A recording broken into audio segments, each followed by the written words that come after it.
నమస్తే the 9 news కి స్వాగతం. పార్వతీపురం మన్యం జిల్లా సాలూరు నియోజకవర్గ సమన్వయకర్త మరియు నియోజకవర్గ ఇన్ఛార్జి పీడిక రాజన్న దొర అధ్యక్షతన సాలూరు అఫీషియల్ కాలనీలో వైఎస్ఆర్ కాంగ్రెస్ పార్టీ ఆఫీసు కార్యాలయంలో సాలూరు నియోజకవర్గ మాజీ సర్పంచులకు సన్మాన మరియు అభినందన కార్యక్రమం జరిగినది. ఈ కార్యక్రమానికి అరకు ఎంపీ తనూజారాణి మరియు జిల్లా పరిషత్ చైర్మన్ మజ్జి శ్రీనివాసరావు ముఖ్య అతిథిగా హాజరయ్యారు.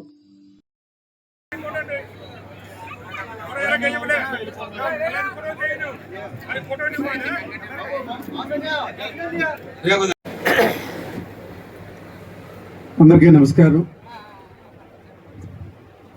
ఈరోజు చాలా శుభదినం. సాలూరులో జరిగే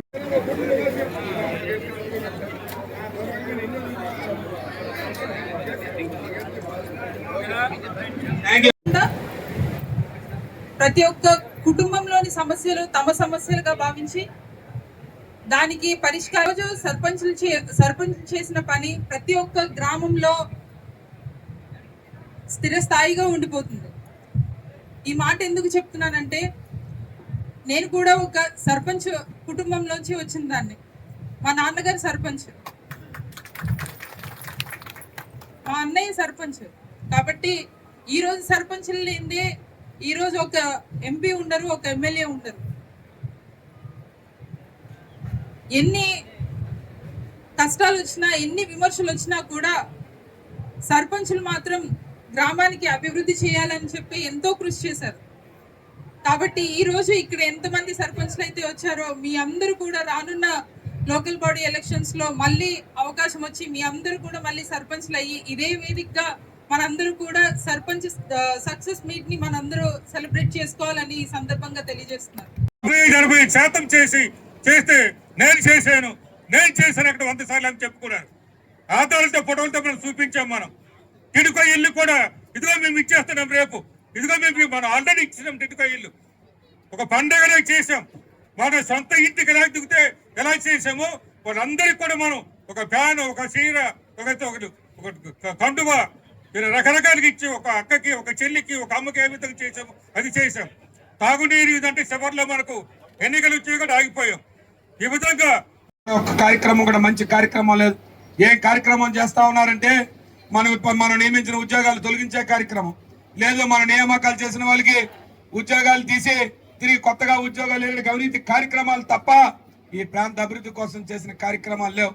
ఖచ్చితంగా 2029లో మళ్ళీ రాజేంద్ర గారు పెద్ద ఎత్తున మీ అందరి ఆదరాభిమానాలతో జగన్మోహన్ రెడ్డి నాయకత్వంలో, పెద్దలు బొత్స సత్యనారాయణ గారి నాయకత్వంలో ఈ ప్రాంతంలో మళ్ళీ వారు అఖండమైన మెజార్టీతో గెలిపించే బాధ్యత వైఎస్ఆర్ పార్టీ నాయకులు, శ్రేణులు, ఈ వేదిక మీద ఉన్నవాళ్ళు కానీ వేదిక ముందు ఉన్న వాళ్ళు మనం చేయాల్సిన కార్యక్రమం. ఎందుకంటే ఇప్పటికే ప్రజలకు తెలిసింది ఆమడ దూరంలోనే ఇల్లులు, పెద్ద దూరం కూడా లేదు ఈ ప్రాంతంలో. ప్రతి ఒక్కరికి తెలుస్తుంది ఆనాడు రాజేంద్ర గారి పరిపాలన ఎలాగుందో, ఈ రోజు ఇప్పుడున్న మంత్రి గారి పరిపాలన ఎలాగుందో. ఇవాళ ప్రజలకు తేటతెల్లం అయిపోయింది. ప్రజలకు మంచి కార్యక్రమాలు తేటతెల్లం అయిపోయింది. ఎక్కడ కూడా ఏ సమావేశాలకు రారు, జిల్లా పరిషత్ సమావేశాలకు రారు, చాటుమాటున సమావేశాలు పార్తీపురంలో పెట్టుకుంటారు. ప్రజాప్రతినిధులుగా మమ్మల్ని పిలిచి ఆహ్వానం ఉన్నా చెప్పకుండా చేస్తారు. కారణం ఏంటంటే మేము నిలదీస్తాం, మీ వైఫల్యాలు నిలదీస్తామని చెప్పి. కానీ ఇవాళ మీరు ఆ కార్యక్రమాలు చేయరు. ఎందుకంటే ఈ 2 సంవత్సరాల కాలంగా మీరు పూర్తిగా మీ ప్రభుత్వం వైఫల్యం చెందింది. మీ ప్రభుత్వం అంతా కూడా అవినీతి కార్యక్రమాలు తప్ప ఇవాళ మీ కూటమి నేతలే తిరుగుబాటు చేసే కార్యక్రమం దగ్గరలోనే మీ మీద ఆసన్నమైందని చెప్పి మరొక్కసారి ఈ మంత్రి గారికి తెలియజేస్తూ, ఈ 2 సంవత్సరాల్లో నీ మీద వచ్చిన ఆరోపణలు, నీ కుటుంబంతో మీద ఆరోపణలు, నీ మీద ఆరోపణలు లేదు, మీ ప్రాంతంలో ఉన్న మీ తెలుగుదేశం పార్టీ నాయకుల మీద ఆరోపణలు తప్ప ఈ ప్రాంతంలో ఒక్క మంచి కార్యక్రమం కూడా చేయలేదనే విషయాన్ని గుర్తు చేస్తా ఉన్నాం. ఇంకా రాబోయే రోజుల్లో 2-2.5 సంవత్సరాల కాలం ఉంది. ఇంకా వాళ్ళ అరాచకాలు, వాళ్ళ అవినీతి కార్యక్రమాలు చూడాలి. ఎందుకంటే తప్పదు. ఒక నష్టం జరిగింది, ఒక ఇబ్బంది వచ్చింది 2024లో. కొంత అదమర్చాం మనందరం కూడా. ఏదో వైఎస్ఆర్ పార్టీ జగన్మోహన్ రెడ్డి నాయకత్వంలో అనేక సంక్షేమ కార్యక్రమాలు ఇచ్చాం, పేద ప్రజల కోసం అనేక కార్యక్రమాలు చేసామని చెప్పాం.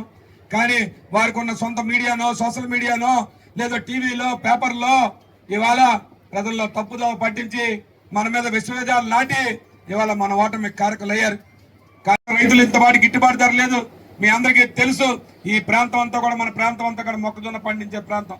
అనేక సందర్భాల్లో చెప్పాం ఈ ప్రాంతంలో కొనుగోలు చేయండి, 2,400 రూపాయలు గిట్టుబాటు ధర కనీసం మొక్కజొన్నకి ఇస్తే ఇవాళ దళారులు 1,600, 1,500 రూపాయల్లో కొని ప్రతి ఎకరాకి ఇవాళ సుమారు రైతుకి 40,000 రూపాయలు, 30,000 నుంచి 40,000 రూపాయలు నష్టం వదిలితుందని చెప్తే ఎక్కడా కూడా పట్టించుకునే నాదుడు లేడు. ఎందుకంటే మనందరికీ తెలుసు, మరి ఉన్నారు ఈ మధ్యన వ్యవసాయ శాఖ మంత్రి మన సదూరు ప్రాంతంలో ఉత్తరాంధ్ర వాసి, శ్రీకాకుళం వాసి, ఆయన ఎక్కడ కూడా మాట్లాడరు. ఆయన ఎంతసేపు రాజకీయ మాటలు మాట్లాడతారు, ఎంతసేపు కూడా చనిపోయిన రాజశేఖర రెడ్డి గారి మరణం మీదో లేదా రాజకీయాల గురించి మాట్లాడతారు తప్ప ఈ ప్రాంతం నుంచి వ్యవసాయ శాఖ మంత్రులుగా నేను నియామకం కాబడ్డాను, ఈ ప్రాంతం ప్రాతినిధ్యం వహిస్తున్నాను. ముఖ్యంగా ఈ ప్రాంతం అంతా కూడా చిన్న సన్నకారు రైతులు ఇక్కడ రైతాంగాన్ని కాపాడాలని ఒక ఆలోచన కానీ ఎక్కడ కూడా లేదు. రైతులు దొరికే యూరియా ఇవ్వలేని ఈ ప్రభుత్వం ఈ దుస్థితిలో ఉంది. ఈ వైఫల్యాలన్నీ కూడా ప్రభుత్వంలో ప్రజల్లోకి మనం తీసుకెళ్లాల్సిన బాధ్యత ముఖ్యంగా మీ మీద ఉంది. కాబట్టి ఈ రోజు ఈ కార్యక్రమం ద్వారా